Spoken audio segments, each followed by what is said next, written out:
Welcome to Brain Shapes. This is your host, Matty, Tricca. On this podcast, we will be discussing neurodiversity and what makes us different from the rest of the crowd.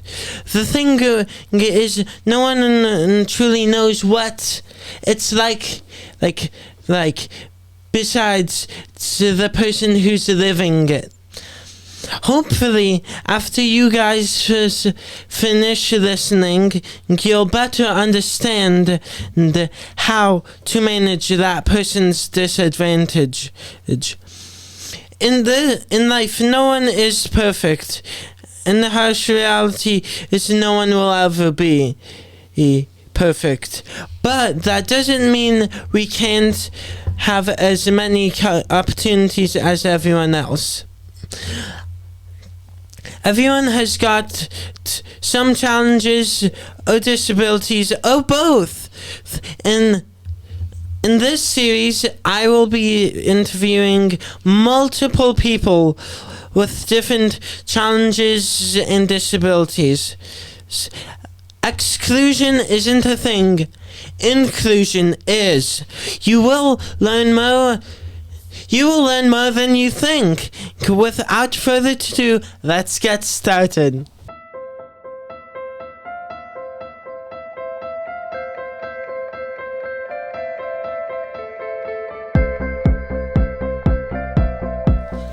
Hello, this is your host, Matty, Tricca, and welcome to today's episode on brain shapes. Today on our show, we have a special guest. Her name is Mrs. Lonergan, and she was also a former social worker,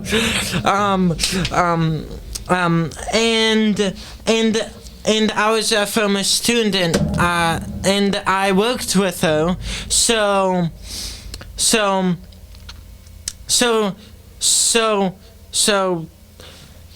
what?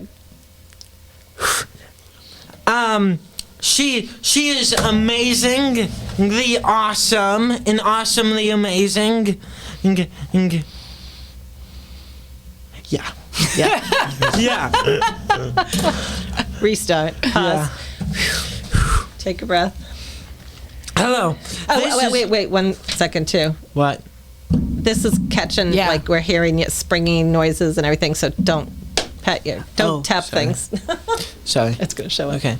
All right. Give it a pause before you start talking. Hello, this is your host, Matty, Tricca, and welcome to today's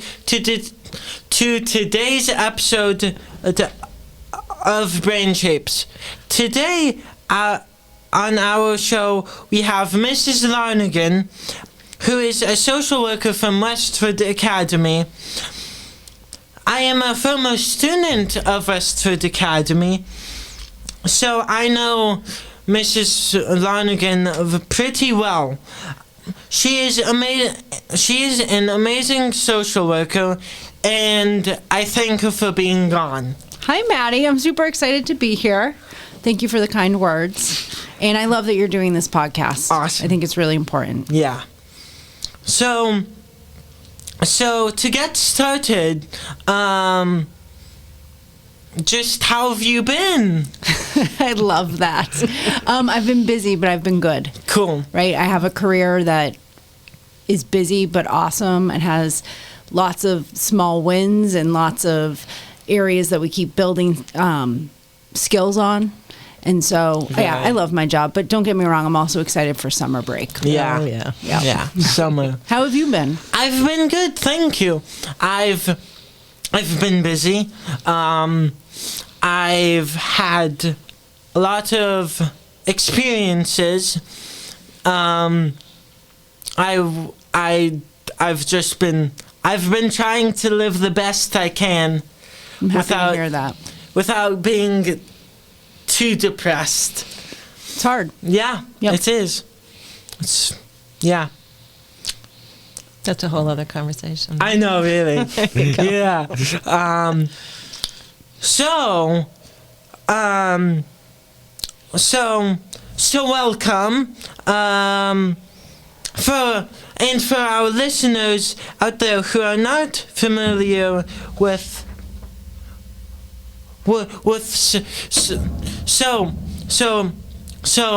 first off, I want to start by saying, people who are not familiar with social workers, whether they're younger or just not yet, or just haven't had the chance to meet one yet. Mm-hmm. Could you explain what one is? Absolutely. So I'm going to backtrack a little bit. Okay.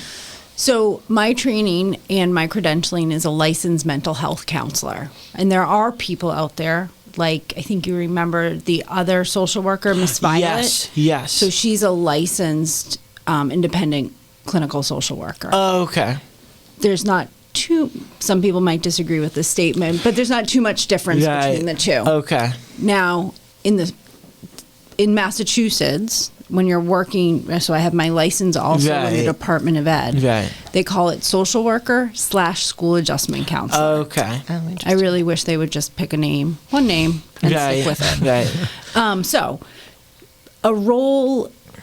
So I'm going to answer your question in two different ways. So a social worker in a school, really, it is, I like the name school adjustment counselor a little better because I think it better describes what that person does. You're helping students and families adjust, right, to school, to day-to-day, to external factors, environmental factors that might happen in a person's life, or a disability that they might have that we need accommodations for, we need to spread education, and teaching skills, right? Teaching skills. I remember several very memorable times you and I talking about different skill sets. Yes. Right? Yes. Emotional management, social pragmatics. Right.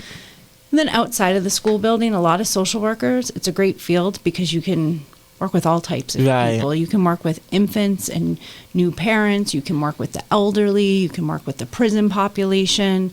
It's just really within one career, there's a billion different careers. But I like the school system. Cool. And with that in mind, what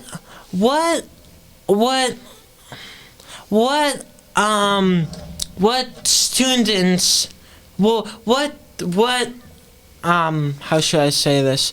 What types of students do you like working with? Like, I know how you mentioned that you get to work with all types of students. So what students do you like working with? So are you asking me what kind of students do I work with, or who do I like to work with? Well, what kind of students do you work with? Because the answer is I like to work with everyone. Hopefully she likes them all. Very good point. All kinds, right? So that's another reason why I love working in the school system, because I will work with students who are working on communicating through an iPad, right? And are working on trying to communicate maybe when they're in pain and they don't have the verbal skills to say, I have a headache. So being able to work with a student whose skill set is still growing, but very different from the rest of the population in the building. And then I work with students who, we know our mental health, affects everything. Your mental health doesn't turn off and on when you arrive at school. In a lot of ways, it sometimes can be worse for some people when you're at school, just because of the inherent pressures in a high school building.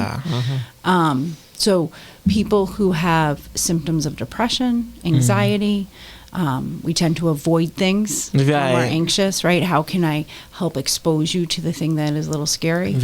Students who struggle socially, right? Sometimes that's due to some social anxiety. They think they don't have skills, but that's just their social anxiety telling them they don't.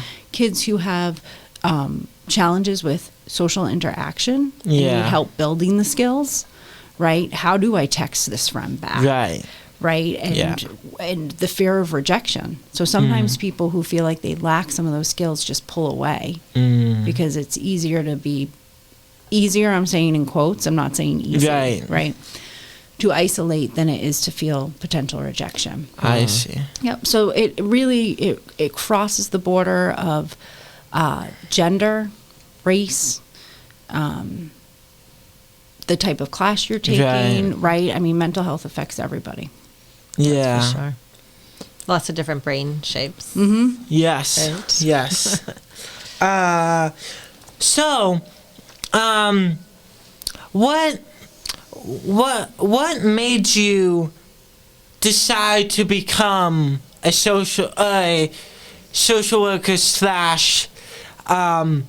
School adjustment counselor. Yeah. Exactly. That's why we did one name. I love that you just asked me that. So, at one point, I was trying to pursue a career in New York City to become a big famous actor. That clearly didn't work itself out. So I decided to come back home, and I knew I had always thought about maybe becoming a teacher. I'd always had an affinity for teachers and liked to teach. So I got a job. This was probably, Matty, in 2003, 4-ish. Okay. I got a job at a middle school in Chelmsford as a teaching assistant. Yeah. And it's now what's called Innovation Academy, but it was called Murdoch Middle School at the time. And I was a teacher aide who often got put into the hall with a child who is demonstrating disruptive behaviors. I look back on that now, and I'm like, oh, this is what was going on with this kid. This is what was going on. Like, all the knowledge I have now, and it was at a time where no one understood neurodivergent. Right. Certainly autism and Asperger's was just slowly the people were in the world. They've always been in the world, right? But being able to understand the behavior and the whys really wasn't quite there yet. And I found I could never be a good teacher, like in the classroom. Like, they have to be so organized and plan ahead, and those are not my strong suits. I really found I enjoyed sitting in the hallway with the student. And then I didn't know I'd end up landing in schools, but I went to graduate school to become a counselor, a therapist. Nice. And then kind of got lucky with a school job thereafter. Cool. And that's what I've been doing for the last 16 years. Cool. On that same note, what types of I should say, how do you define in people you work with? How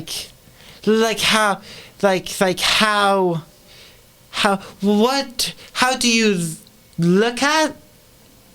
So I would describe, if I had to give, if this is what you're asking, if I had to give one sentence to describe the kids that I work with on a regular basis, the hardest working humans on the planet. Okay. That's what I would describe them as. Yeah. Cool. Yourself, right at the top of that list. Right? Because you were trying to get, and tell me if I'm wrong, because you're you and I'm not. To do things that other people not even seemingly, can do pretty easily. Yeah. It takes a lot more work. Then to do all the other things that are expected of you, as of everybody else. Yeah. So for me, the students that I work with are the hardest working people. Not even just students, some of the hardest working people I know. Cool. So what do you like about being a school adjustment? School adjustment counselor. Matty, I was just saying to somebody the other day, so I'm currently working with a student who is just struggling. Okay. Right? Yeah. And I said, I have the best position in this building. I don't have to try to teach academics. I don't have to try to force you to understand chemistry. No offense, chemistry teachers. I don't have to discipline. right? And there's roles for all of Right. this. There's a reason they exist. But Yeah. I'm not a dean who has to say, hey, now you're in trouble. I really get the opportunity to sit with a student, get to know them with zero expectations of them, right? And build that trust and rapport. Yeah. So what I really like is that I just get to know a person and can be the person that they hopefully learn to trust and feel like if they have something they need to share or they want to work on, they can trust to do that, try to do that with me. Cool. I think I'm dancing around this question a little bit. No worries. But like, was the question, what do I like best about my job? Yeah. So that's what I like. Working with teenagers. That's Cool. the quick answer to that. Nice. I love teenagers. I bounced around. I did elementary and middle school for a little bit and actually thought maybe I didn't choose the right career. Uh-huh. And then I found Interesting. high school. Nice. And early college. Yeah. Or Cool. I shouldn't say early college. I should say Those first 20s. few years, Yeah. yeah, 20s. Yeah. Right? Cool. And now to the flip side of that, being what don't you like about you?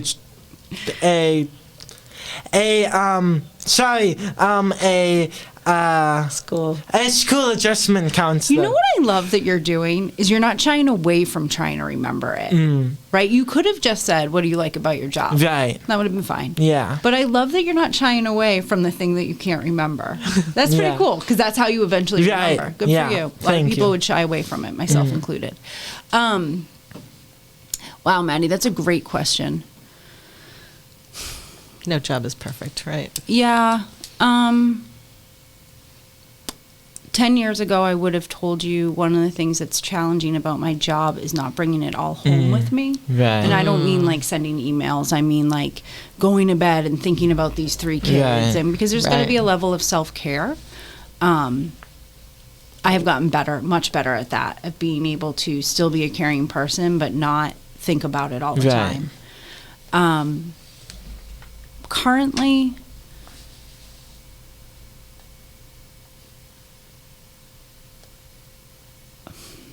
long pause.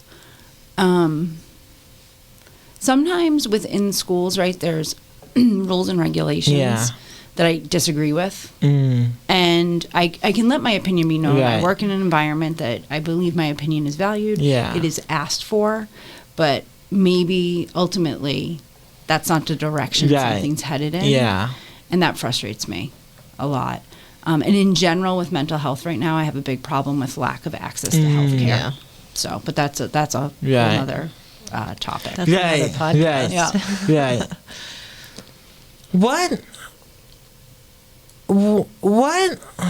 What disabilities do you work with?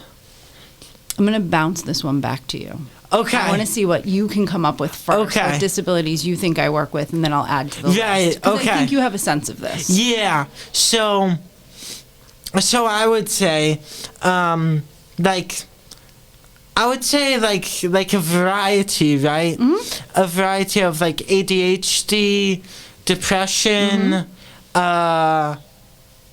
Downs, Yes, I have a handful of students that I Okay. work with who have Down Okay. syndrome. Autism. What else? Tourette syndrome, maybe. Yeah. Anxiety. Anxiety, Yeah. that too. So. Yeah.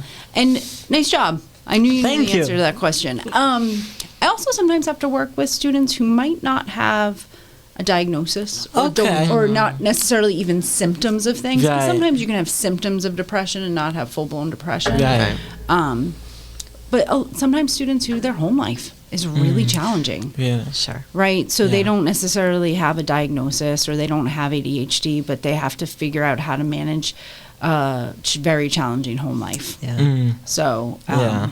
there's that as well. But I think you hit the heavy hitters. Cool.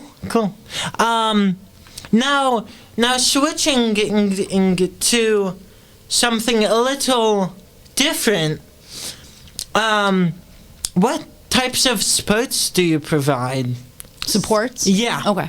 I thought you were about to ask me what kind of sports I play. Oh, I was like, no. Mommy, this is so embarrassing. I Right. haven't been to the gym in years.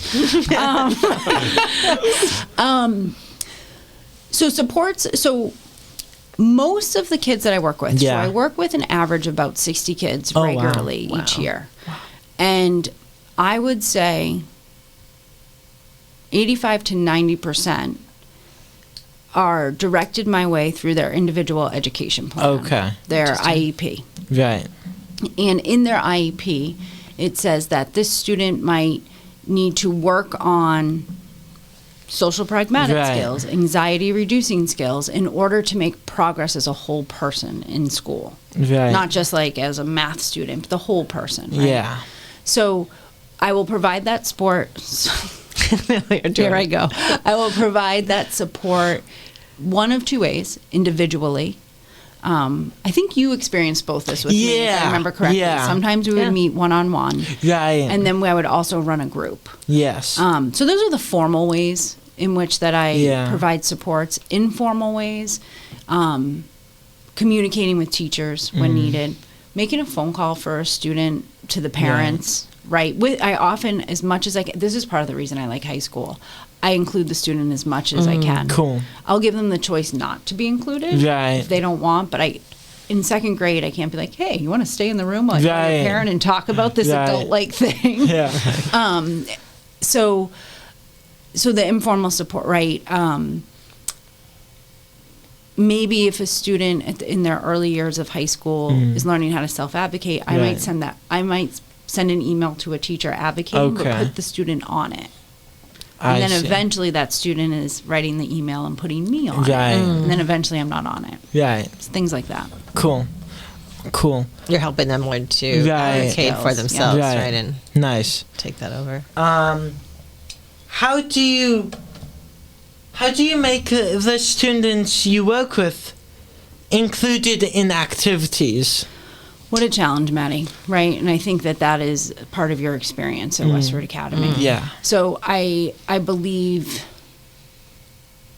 this belief becomes stronger in me each year Right. about the idea of inclusion and having all types of students be Right. with each other, all kinds Yeah. of humans be Yeah, with each other. right. Yeah. Yep. I'm not sure where it's a dated term, like segregation never ended well, right? Like, hey, in this scenario, Right. like regardless, school or not, like it was Right. just Yeah. because Matty, one of my favorite things that you ever did was, so I'm not sure how aware everyone is with what I'm about to say, and I want Right. you to be able to tell Yeah. this part of it. But Matty educated your classmates Yes. about your Tourette's. Yeah. And I think that was a turning point for you with some of your classmates, and it certainly was a turning point. When I mean turning point, what that means, Matty, is like you've learned something. Okay. This now changes for Right. me forever. Okay. That when people understand a disability, they don't fear it, Right. they're not uncomfortable by it, and they no longer define the person fully by it. Right. Right? And the best thing you ever did was give those TikToks. Well, you've done a lot of really good Right. things, but one thing, Thank you. very memorable thing for Right. me was giving those TikToks. Yes. And I have incorporated that with students who are capable and ready, Nice. truly. And it's not always Tourette's. Right. Yeah, Right. anything. About something that some students don't want to disclose, and they're not right. Everybody has their own like Right. their own bubble, pace their that they're space, running, right, right? Yeah, Like, makes sense. and that is something that I have carried with me. And I think this is going back to your question. I Right. think if we have opportunities to do that more, then doors of inclusion open up. And all Okay. of the research tells us that. Yeah. Right. That if we provide environments that is inclusive and like actively inclusive, Right. not Yes. just like you can show up. Makes sense. That's a huge. Yeah. Right? Like, so what active inclusive is what I mean by that, Matty, is like, yeah, of course you can say like, yeah, you can go join the art club, Right. right? You're on your own. Go enjoy that art Right, club, right. right? Versus active inclusion to me is if you know that somebody has a disability and how can we help enrich that experience? I see. So maybe I find somebody in the group, a student in the group that maybe you already know, right? And I'm like, hey, can you work with Matty the first few, or whoever the student is, Right. the first few times, pull in the class advisor, or not class advisor, club advisor, let them know, understand what your challenges might be, Yeah. and where your strengths are Oh yeah. as well, right? For and sure. how can we keep you how can you become engaged and feel like, hey, I'm here with everyone versus I'm over here, I'm here, but this is hard. Yeah. Right? Just because it's after school, it's not like suddenly skills appear. Right. So, and you're giving other kids the opportunity to learn yes, that. it works I mean, and that's in something every out direction. in forever in their lives, but right, for them to learn how to. It works in every direction. This isn't a one-way street. It is both ways. Yeah. Yeah. Yeah. Yeah. Yeah, cool. I know, if I may add, I know it was,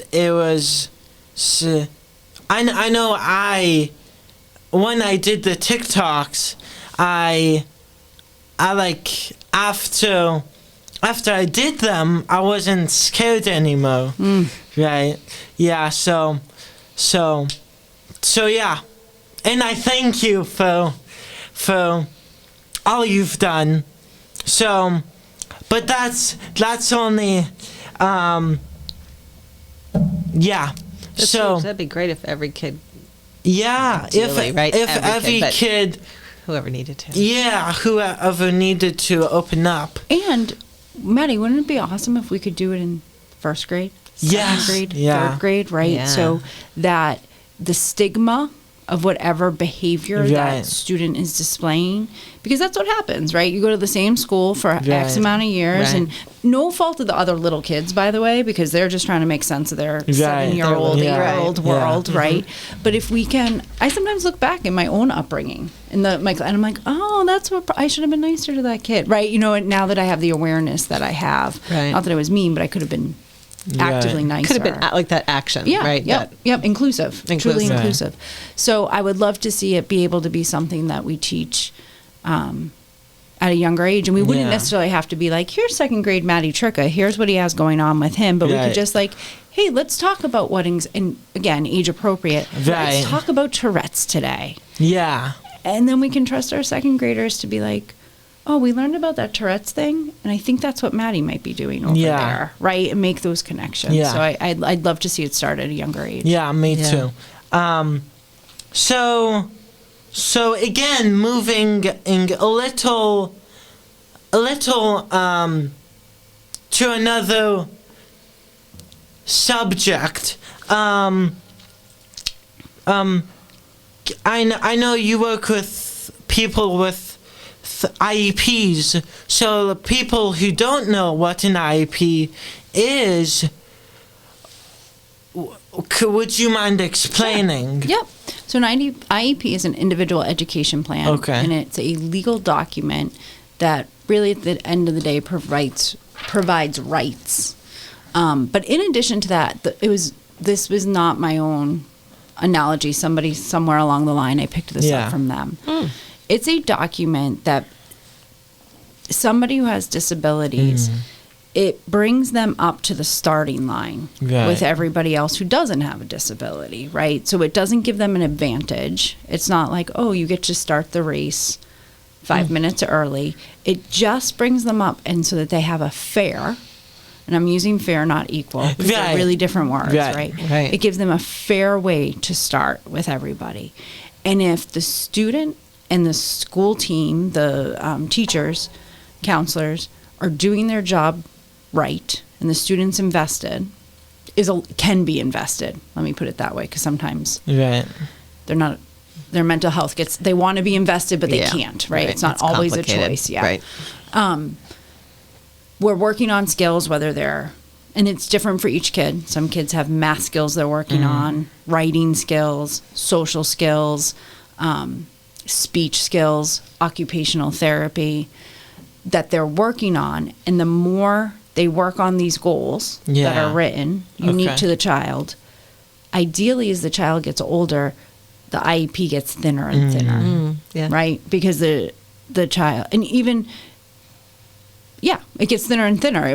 It might still be necessary, Right. Right. but it also allows for accommodation. So for example, an accommodation if somebody has, for example, right? Yeah. It might take you longer to do a math test, Yeah. right? Because Right. different symptoms of your disabilities might get in the way of that, right? Yeah. I'm not sitting there ticking during it. Right. Right? And you are. That's going to take away from your ability to think of all those transitions. I mean, like, now I got to reset myself. Like, So, like, untimed testing might be an accommodation, or extended time. Those are some of the more simple ones. Right. But that's and if an IEP is not being followed, the school can get in big trouble, as they should. Right. Yep. Yeah. It's like you said, it's a legal. It's a legal document. Yep. Yeah. What have you? So the next thing I want to bring up is, what have you learned by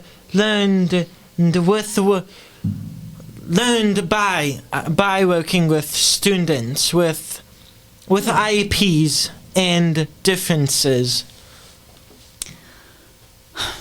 Almost everything I've learned through a student or their family, right?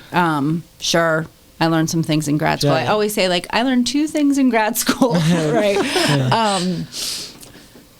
It's a vague answer I'm giving you, Matty, but the answer is so long that, like, everything. This is one of those jobs that you learn by experience, and what's cool is, like, I can connect people in the sense of, like, you know what? 2 years ago, I had a student and a family go through something similar. Do you mind if I reach out to that family and see if they'd be willing to talk to you directly? And I can, like, help bridge those gaps too, from parent to parent, family to family. So, I mean, everything I've learned has come from working with students directly. Cool. Maybe a couple books. Nice. Right. Yeah. And there's that social and whatever part of your term, what do you call it? Your title might have social worker. It's building that community, and that gives you a chance to keep building that path. Right. Or for example, earlier before we walked in here, you were talking about your experience at Lowell General. Yep. Lowell General. Okay. So now that already was in my back pocket, but now that's in my list. I have a running list for myself at school of resources, right? Which that was not a resource that was once on that list.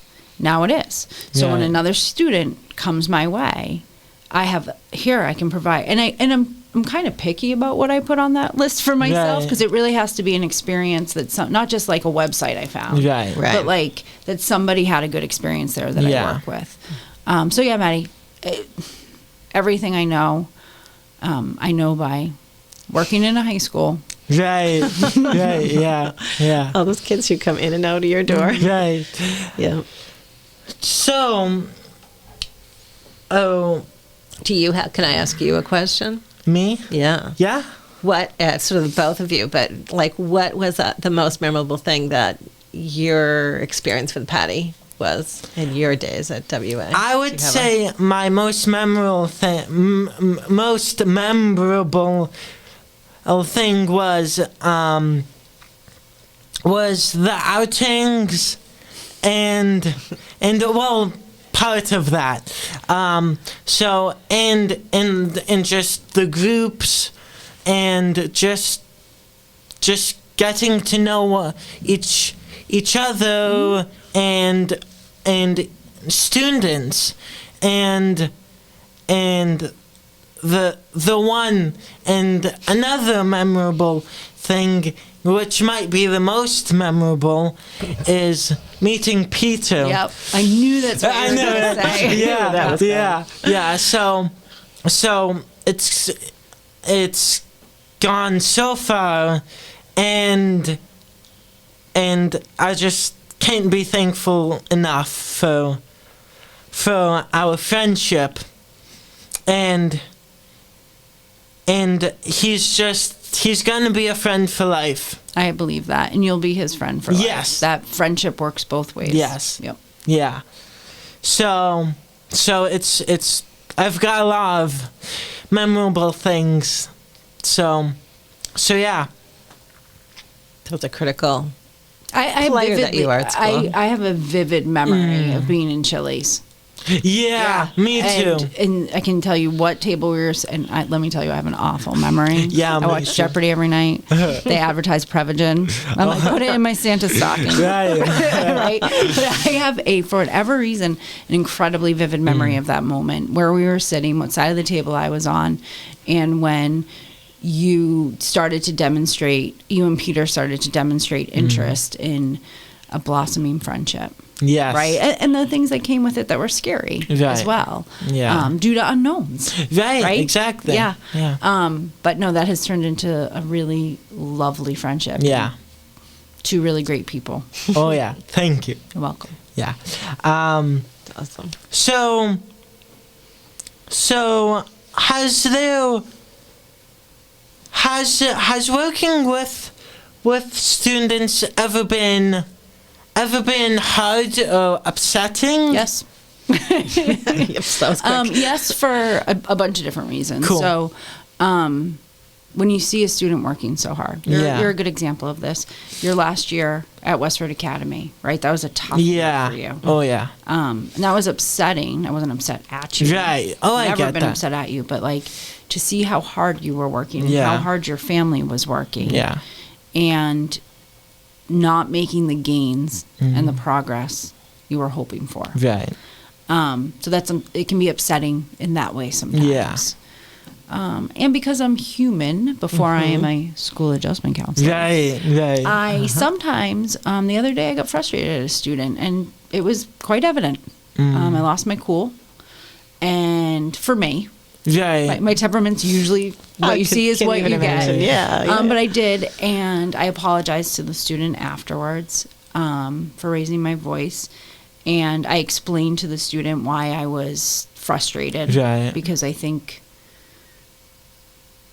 it's important that, like, we don't just say, oh, it's okay, I'm sorry, I shouldn't have done that, I'm an educator. Right? It's like, no, we have a relationship and we need to learn from this. And but I was upset in that moment in the traditional way of being upset that so sometimes I get frustrated by certain things when you're trying so hard, and then the person for whatever reason isn't capable. But I know that when I'm in wise mind. But when I'm in emotional mind, I have a meeting to go to, and you're doing this, and I go blah, blah, like, so yeah, it can be stressful at times. Cool. I mean, not cool, but no, you get what I'm saying. Yeah. And it also can be stressful, present company not included in this comment, when you don't have a parent picking up a recommendation, right? Like, oh, I think your child should be in therapy, or this and that. Really needs this, really needs that. Yeah, and I can appreciate meeting a parent where they're at, seeing what motivates them. A lot of different things add into that, right? Sure. But so that can be upsetting, but I've gotten better at that over the years. By not getting upset by it, and being less judgmental around it. Yeah. Makes sense. You're in a tough position. You're sort of between. You really are a liaison between this administration of the school and the kids, and it's in the family on the other side, right? So that's, I can imagine. Yeah, that's a tough. Oh yeah. I thought of a question. Yes. What if somebody was going to have this for a career in this world where we need more people? Yeah. What kind of, I don't know, what kind of people? Or do you mean like what advice? What advice? What kinds of people? Like, just if you like to sit in the hallway, right. You might be good at this. Yeah, I think if you like to be around people, I think if you have a inclination towards education in any way, right? Teaching, I don't. Right. I consider myself an educator, even though I'm not a classroom teacher. Right, sure. So I think if you have an inclination towards that, if you're somebody who maybe your friends seek for support or help, more than maybe the other friends, that can be a good way. A good way to like kind of feel it out is to do some volunteer work. Right. Right. Oh, because there's a lot of informal, I think in a lot of ways, like hairdressers and bartenders do the same thing I do. Right, so there's just go and be a bartender. Yeah, why not? You know what I mean? Baristas. But you have to listen. Yes. Yeah, you have to, kind of make someone feel comfortable and feel like you're there for them. So I did think about cornering the market and getting. This is a silly joke, but I actually have always thought in another lifetime I might be a hairdresser. And even though, if nobody can see me, I know, but if you looked at my hair, you would be disagreeable to that. But I was like, I should have cornered the market, go and learn how to cut hair. And then I can build the session, right, and bill for the haircut. And build yourself, right? I can be a hair cutting, a hair cutting therapist. Nice, There you go. So yeah, I just think it's, that's what the type of person. I will tell you, I would love to see the field filled with, right now it's dominant cisgender white females. Dominant. So I would love to see it filled with less, I mean, that's me. Right. So like, So keep you employed. Right. But I'd like to see diversity, because I think like being in a therapist position, if you can identify in some way with that person, I think that's really important. Cool. So. Having people that look like you, sound like you, You get a sense that maybe you've walked, and to an extent you have, you've walked a similar, one of the similar roads. Yeah. Yep. Cool. So, before we wrap up, what do you have any advice for my mom? This might have been the question my mom just asked, but what advice do you have for people who want to become, who want to be in the business?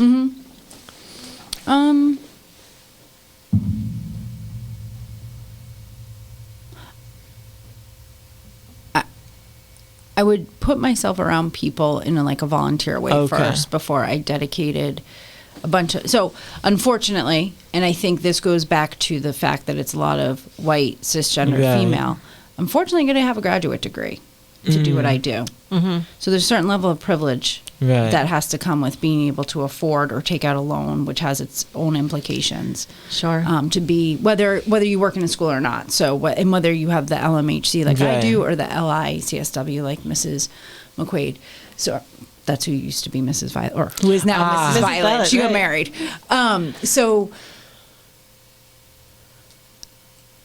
So I think before you make that investment, if you can make it, you need to make sure it's so you can volunteer. So there are places like group homes where there's teenagers who are living, some long-term, some temporarily, and you can be like an overnight counselor, right? So you're not doing therapy, you're not doing diagnosis, but you're going to get a taste and an idea of the population that you might be working with. And like I said earlier, at the all the different types of jobs you can do with social work. I'm sure there are positions similar to that.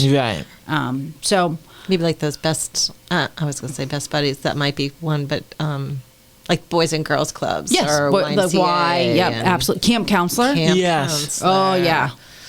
Being a camp counselor is exhausting.